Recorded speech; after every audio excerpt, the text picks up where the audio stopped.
রাত্রের ভাত নরম নরম হয়ে গেছে, এটা আর কি তরকারি দিয়ে খাওয়া যাবে না। এখন এই যে মাখাবো, হ্যাঁ এই যে এর ভিতরে আছে হচ্ছে আপনার পেঁয়াজ আর এই যে রসুন কুচি করে লিছি, সম্পূর্ণ এর মধ্যে ঢালবো। একটু রসুন আর পেঁয়াজ একটু বেশি করে দিছি, বুঝতে পারছেন। একটু নুন দিব, নুন দিলাম। এটা শুকনা মরিচ ভাজা, শুকনা মরিচ কঠিন একটা ঘিরান আসতেছে, সেই রকম রসুন পেঁয়াজ শুকনা মরিচ তেলে ভাজা। এইবার একটু তেল দিব, সরষের তেল একটু বেশি করে দিই,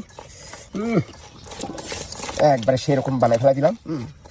এখন একটা মাখান দিব, বিসমিল্লাহ। টাকা দিয়ে কিনা চাল, সেই চালের ভাত নষ্ট হয়ে যাবো আর ফেলা দিব, তাই কি হয়? এই যে এইভাবে বুদ্ধি করি মাখায় খালি মনে করেন যে পেটটাও ভরে গেল, ভাতগুলো নষ্ট হইলে ফেলা দিয়া লাগিয়ে, বুঝতে পারছেন দাদা? দেখি নুন হয়েছে নাকি, বিসমিল্লাহ।